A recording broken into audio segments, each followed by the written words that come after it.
Hi, I'm Nate Martin from 99bitcoins.com, and here's what's happened this week in Bitcoin in 99 seconds. The forthcoming Bakkt exchange, notable for its high level of investment by the company behind the New York Stock Exchange, announced that it acquired a company specializing in cold storage, Digital Asset Custody Company. Bakkt also revealed a partnership with Bank of New York Mellon to implement these cold storage solutions in its secure facilities. A MasterCard crypto debit card is seeking regulatory approval for use within Europe.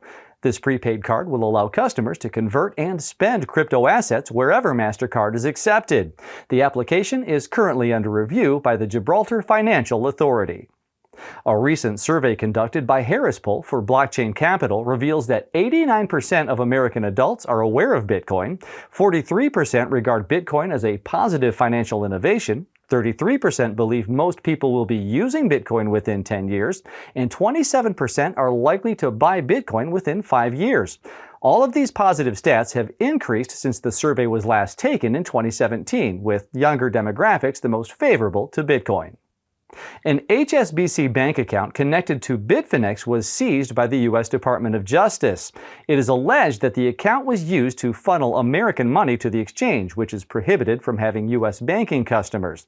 Furthermore, Zhao Dong, a major Bitfinex shareholder, stated on Twitter that the exchange is looking to release its own security token in an effort to raise $1 billion. That's what's happened this week in Bitcoin. See you next week.